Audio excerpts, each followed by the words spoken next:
వాస్తవులైన మీకు అందరికీ దేవుని నామములో శుభములు తెలియజేస్తున్నామండి. సృష్టికర్త అయిన దేవుడు ఈ విధంగా తెలియజేస్తున్నాడు. సామాన్యులేమి, సామంతులేమి, ధనికులేమి, పేదవారేమి అందరూ నా మాట వినండి అంటున్నాడండి దేవుడు. ఎందుకంటే దేవుని మాట ప్రతి ఒక్కరికి మేలు చేసేదండి. దేవుడు పలకగానే ఈ సృష్టి అంతా కలిగిందండి. దేవుడు భూమి కలుగునుగా కనగానే భూమి కలిగింది, ఆకాశం కలగమనగానే ఆకాశం కలిగిందండి. ఆయన వాక్కు ద్వారా సమస్త సృష్టి కలిగిందండి. ఆయన మాటలు అంత గొప్ప శక్తి ఉంది. అలాంటి దేవుడు మనుషులందరికీ తెలియజేస్తున్నాడు, నా మాట మీరు వినండి అని. ఎందుకంటే ఆయన మాట విన్న ప్రతి ఒక్కరు కూడా మేలులు పొందుకుంటారండి. ఆ సృష్టికర్త అయిన దేవుడు మాట్లాడుతూ ఆయన ఈ విధంగా అంటున్నాడు, పరలోక రాజ్యం సమీపంగా ఉంది, మారు మనసు పొందండి, మనసు మార్చుకోండి అని దేవుడు తెలియజేస్తున్నాడండి. పరలోక రాజ్యం రెడీగానే ఉంది, కానీ మీ మనసు కనుక మార్చుకోకపోతే మీరు ఆ పరలోకం వెళ్ళలేరని దేవుడు తెలియజేస్తున్నాడండి. సృష్టికర్త అయిన దేవుడు మనుషులైన మనల్ని ప్రేమిస్తున్నాడండి. ఎందుకంటే ఆయన మనల్ని కలుగు చేసిన వాడు, తయారు చేసిన వాడు ఆయనే. మనలో ఉన్నటువంటి ఆత్మ ఆయన దగ్గర నుంచి వచ్చిందండి. ఒక రోజున మనం ఈ లోకం విడవలసింది ఉంది. విడిచిన తర్వాత ఈ ఆత్మ ఆయన దగ్గరికే వెళ్ళాలని, ఆయన దగ్గరే ఉండాలని ఆయన కోరుతున్నాడు. మనం కూడా ఆ స్వర్గలోకంలో ఉండాలని ఆశపడతామండి. ఆ లోకానికి వెళ్ళాలి అంటే దేవుడి మాట వినాలండి. దేవుడు అంటున్నాడు, మీరు పరలోక రాజ్యం సమీపించింది, మారు మనసు, మీ మనసు మార్చుకోండి అంటున్నాడండి. ఆయన మతం మార్చుకోకలేదండి. మతం దేవుని దగ్గరికి తీసుకువెళ్ళదండి, మార్గము దేవుడి దగ్గరికి తీసుకువెళ్తుందండి. సృష్టికర్త అయిన దేవుడు మనుషులైన మనల్ని ప్రేమించి మన కొరకు ఈ లోకానికి వచ్చి ఆయనే మార్గంగా ఉన్నాడండి. ఆ మనసు మార్చుకోమని తెలియజేస్తున్నాడు. మన మనసు కనుక మారకపోతే మనం ఆ దేవుని రాజ్యానికి వెళ్ళలేమండి.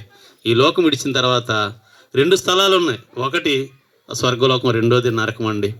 మనసు కనుక మార్చుకోకపోతే నరకానికి వెళ్ళిపోతాం. అయితే మనం నరకానికి వెళ్ళడం ఆయనకి ఇష్టం లేదు.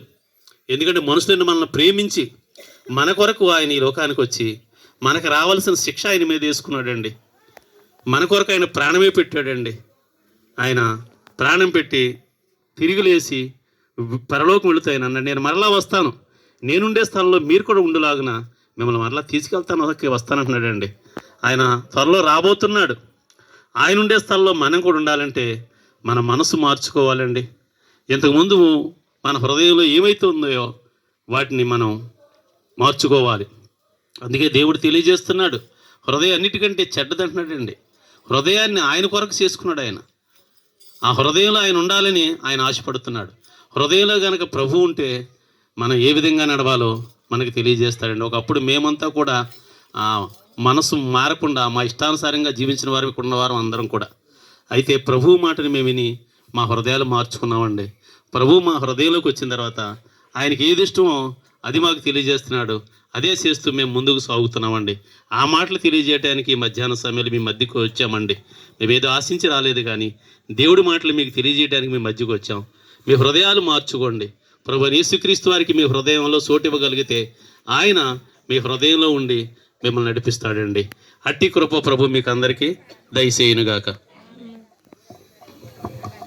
మహాపరిశుద్ధుడా, మహోన్నతుడా, సర్వాధికారి, సర్వశక్తిమంతుడా, మీ ఘనమైన శ్రేష్టమైన నామాన్ని బట్టి వందనాలు, స్తోత్రాలు ప్రభా. ఈ ఎండగండి గ్రామాన్ని మరొక్కసారి ప్రేమించి నీ రాజ్య సువార్తను ప్రకటించడానికి నీ బిడ్డలందరినీ విధంగా నడిపించినందుకు నీకు వందనాలు, స్తోత్రాలు ప్రభా. అవునైనా అంతటా అందరూ మారు మనసు పొందాలని, నీ పరలోక రాజ్యం చేర్చుకోవాలని మరొక్కసారి ఈ వీధిలో మాట్లాడుతున్నావు తండ్రి, నీకు వందనాలు. అవునాయన, ఈ లోకం మట్టికే బ్రతికితే ప్రయోజనం లేదు ప్రభా.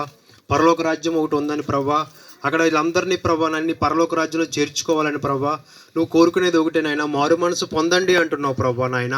ఈనాడు మారు మనసు లేక ప్రభా నాయన తండ్రి, ఎందుకంటే ఏదేదో అనుకుని దాన్ని పూజించిన ఆయన ప్రభా వారి జీవితాల్లో వ్యర్థపరుచుకున్నారు ప్రభా తండ్రి. లోకాన్ని చేసిన వాడు నువ్వు, సృష్టికర్తవు నీవు ప్రభా, నీవే నిజమైన దేవుడు అని తెలుసుకోవడానికి వారి హృదయంలో నాయన తండ్రి మీరు మేలు చేయండి ప్రభా నాయన. వారు ఆలోచించడానికి కూడా నాయన మీరు సహాయం చేయండి ప్రభా నాయన. విన్న మాటలను బట్టి నాయన ప్రతి కుటుంబంలో నాయన నీవే నిజమైన దేవుడు అని తెలుసుకొని రక్షణ ఆనందం వారి కుటుంబంలో జరిగించి ఈ వీధిలో ఉన్న ప్రతి కుటుంబాన్ని ప్రభు రక్షించి మేలు చేసి మహిమ పొందమని యేసునామం పేరట అడిగి పెట్టుకున్నాము తండ్రి, ఆమేన్.